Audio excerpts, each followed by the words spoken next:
chers amis de l'association Agui, et bonjour, chers amis qui êtes dans la salle ici à Troyes.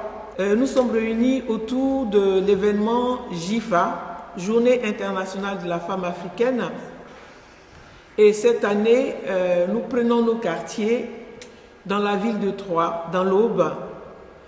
Et c'est un plaisir immense pour moi de vous retrouver ici. Pourquoi? Parce que nous avons l'habitude de faire la JIFA en Afrique, en Côte d'Ivoire notamment. Et cette année, ça a été circonstancié. Et c'est cette circonstance qui nous concerne tous, pour laquelle nous allons nous arrêter un petit moment, parce qu'il s'agit évidemment de la Covid, de la pandémie que nous avons subie de plein pied. Donc, c'est un plaisir effectivement pour nous de réaliser cette JIFA en Europe, en France, pour faire un pont entre l'Europe et l'Afrique à travers nos villes, nos différents pays. Nous vivons des temps nouveaux et il ne serait pas admissible que nous continuions sans nous arrêter un moment pour marquer notre solidarité avec la mise en parenthèse de la vie que nous avons tous eue depuis le confinement et jusqu'au déconfinement. Alors, je vais nous demander d'observer 1 minute de silence et ensuite nous allons continuer l'événement. Nous allons ouvrir effectivement l'événement.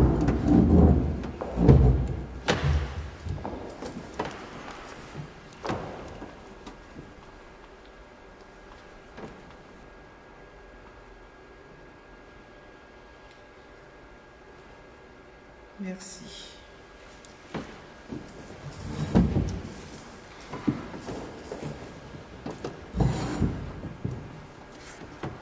Bien, vous me faites l'honneur d'être là et je voulais saluer la présence de mon amie Anna. Je l'appelle Anna parce qu'on est amis, on s'est trouvés sur le terrain, c'est une femme de terrain, elle est élue. Donc Anna, merci d'être venue. Et je dis merci à tout un chacun d'être là. La JIFA, en fait, nous tient à cœur parce que chez Agui, la JIFA, c'est un moment fondamental. C'est le moment qui nous permet de prendre une pause afin de faire notre bilan. Donc, avec les femmes que nous accompagnons en milieu rural, en Côte d'Ivoire notamment, mais pas que, nous prenons le temps de faire ce bilan qualitatif, quantitatif, pour voir ce qu'on a fait pendant l'année, comment on l'a fait et comment on se projette pour l'année à venir. Et pour le coup, on a fait 2 JIFA en Côte d'Ivoire, 2018-2019, et nous sommes allés dans plusieurs villes du pays pour faire cette JIFA, puisque nous avons la prétention d'occuper tout le territoire, en fait, toutes les parties où il y aura besoin, on ira là-bas. Et donc, cette année, nous sommes en France, parce qu'on n'a pas pu faire autrement. J'ai créé un hashtag au moment des confinements où j'ai mis « Vivre aujourd'hui pour vivre demain ». Le vivre aujourd'hui qu'on a vécu pendant le confinement nous permet de vivre aujourd'hui en faisant autrement. Et concrètement, on est dans cet autrement-là. Parce qu'aujourd'hui, on est dans une salle où il y a, qui a une grande capacité et on n'est pas nombreux. Mais par contre, nous avons mis un dispositif en place pour qu'un plus grand nombre puisse nous suivre sur les réseaux sociaux et par Zoom. Ce que nous avons proposé, et quand je dis nous, c'est avec Grace Bayache et Rosine Moulare-Belli, mes 2 co-créatrices de l'événement, donc qui se présenteront elles aussi, si elles veulent bien me rejoindre. Et donc c'est ensemble que nous avons préparé ce programme dont le point focal est la solidarité. Elle s'exprime dans un espace géographique. Et pour le coup, on a voulu l'enraciner dans la République, disons le mot. Donc, comment est-ce que les citoyens est engagé dans la société où il vit? Donc, c'est vraiment de ça qu'on va parler tout au long de ces 2 jours où il y aura des thématiques diverses et variées de la citoyenneté, de l'engagement associatif, donc de l'accompagnement qu'on peut faire auprès des femmes, du leadership féminin. Donc, voilà en gros. Merci Prudence. Moi, c'est un grand honneur que tu me fais de me mettre là et de me présenter. Parce que modestement, je suis une femme citoyenne, engagée depuis très longtemps contre les injustices, pour la défense des droits des femmes et des hommes. Je suis moi immigrée, j'ai vécu certaines choses, donc je peux le dire, mais mon engagement, il est avec vous tous et vous toutes sur ces questions qui concernent plus particulièrement les droits des femmes aujourd'hui.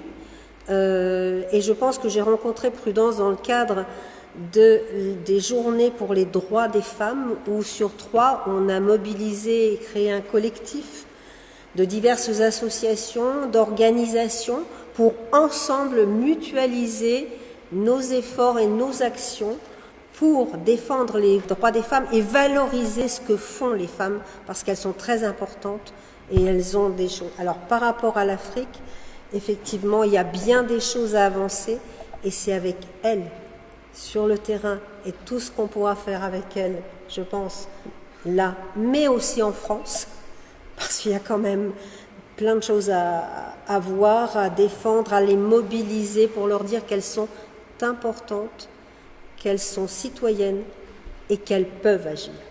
Pour ce qui concerne la vie associative et la citoyenneté, nous sommes partis du principe qu'il s'agisse de Rosine ou de Prudence, elles ont toutes, dès le départ de leur parcours, elles sont toutes les 2 originaires de Côte d'Ivoire, et dès le départ de leur arrivée en France, elles se sont tout de suite investies dans la vie sociale de la cité dans laquelle elles ont été accueillies. Enfin, voilà, Prudence, en fait, au départ. Alors, Agui est née en mars 2001, ça va faire 20 ans l'année prochaine. Donc, à partir d'un constat simple, de se dire que j'avais été bien accueillie dans ce village de 900 habitants en Bretagne, où je m'épanouissais comme un poisson dans l'eau. Et je me suis dit que j'ai peut-être quelque chose, un retour à donner, mais pas parce que, voilà, mais c'est naturel. Je suis une entité, je suis moi, avec ces Bretons-là. Et si je leur partageais de mon africanité, de mon ivoirité. Donc, l'idée est partie de là. Donc, Agui a été créé à partir de cette réflexion-là. Et du coup, Agui, c'est un appel dans ma langue maternelle qui veut dire « venez ». Donc, venez qu'on partage nos différences culturelles, venez qu'on partage au-delà de ce qu'on fait d'habitude, qu'on aille un peu plus loin. Et c'est comme ça que cette association socio-culturelle a pu faire des propositions d'animation de la vie locale, en proposant des cours de danse africaine, des tresses, enfin tout ce qu'il peut y avoir autour de la culture de ce point de vue-là. Et puis, ma foi, on a quand même tenu notre promesse, parce qu'il y a eu du monde qui a adhéré, et on a marqué quand même les esprits en Bretagne. Voilà. Combien d'années? Pendant une dizaine d'années, on va dire. D'accord. Donc vraiment, Agui s'est implanté dans la vie de la cité. Alors, la transition vers l'Île-de-France. Donc, on est en milieu rural. On est dans un village, un bourg. Et donc la vie, elle est, j'allais dire, elle est cellulaire. C'est pas comme, elle n'est pas éclatée. Donc il y a cet esprit de famille qui était très prégnant. Voilà. D'accord. Donc vous n'étiez pas totalement dépaysé, Non, d'accord. non. Donc là maintenant vous passez en Île-de-France. Là du coup, dépaysé parce que du monde rural, je passe au monde urbain. Bah, c'était un autre paradigme, mais seulement je vivais dans la ville des Mureaux, qui, je vous le rappelle, est, on va dire, est presque l'Afrique, de par sa composition migratoire. On a un taux de presque autant qu'ici. Hein. Ici, on a presque, moi je trouve qu'ici, c'est le monde qui a. Tous les continents sont représentés ici. Au Mureaux, on a beaucoup d'Africains et tout. Donc du coup, voilà, je suis passée du monde rural très cellulaire à ce monde urbain éclaté, mais aussi à la fois enfermé, puisqu'on se retrouve, je me suis retrouvée dans justement, ça nous a permis de mener des actions, donc en direction des familles, en faisant des distributions de colis alimentaires. Parce que, voilà, la pauvreté était prégnante aussi, donc il fallait résoudre ce problème-là. Mais tout ça en travaillant conjointement avec la mairie, d'accord. Donc du coup, bon, on fait un saut rapide et pour revenir ici, puisque nous sommes là à Troyes, après ces deux expériences, qu'est-ce que ça veut dire, au bout de tant d'années, qu'est-ce que ça veut dire être citoyenne française quand on vient de Côte d'Ivoire comme vous, quand on a créé des associations et qu'on arrive à Troyes, bon voilà. Alors, j'allais dire, Troyes, en arrivant dans la ville de la Chapelle-Saint-Luc, mon premier réflexe a été de participer à une réunion publique parce que j'avais vu les affiches dans la cage de l'escalier et je suis allée à la salle Victor Hugo et on parlait d'assainissement, de tri sélectif et tout. Le débat était houleux et j'avais remarqué dans la salle qu'il y avait très peu de présence africaine. J'étais quasiment la seule. Et j'ai dit oui, voilà, oui, j'ai pointé le problème, c'est ça. Ici, on parle des problématiques qui intéressent les habitants, mais tous les habitants ne se sentent pas concernés et ils ne participent pas à ces débats-là. Voilà. Donc, de là, j'ai pu intégrer le conseil citoyen. Et puis, de fil en aiguille, je me suis rapprochée d'associations comme les Petits Débrouillards. Et il y a d'autres associations qui se sont créées devant moi. Je parle de Zéro Déchet. Et puis de fil en aiguille, avec le collectif des femmes de l'Aube qu'on a créé dernièrement, juste un peu avant le confinement. Donc du coup, je peux dire qu'à Troyes, je suis vraiment assise en arrivant à Troyes. Je me suis donné le costume du citoyen, je me suis donné les armes pour être identifiée comme une citoyenne active. Par rapport à Guy, justement, ça m'a permis de faire des rencontres comme celles que j'ai pu faire avec Anna, par exemple. Mais est-ce que ça vous a permis, par exemple, de sensibiliser plus de personnes, plus d'Africains ou d'Africaines au fait que pourquoi est-ce qu'ils ne se sentent pas concernés, pourquoi est-ce que leur présence est moindre? C'est un travail de tous les jours, justement. Et si on a cette plateforme-là, c'est pour les inciter à s'engager. Parce qu'on a vraiment ce travail-là à faire. Naturellement, elles ne s'engagent pas.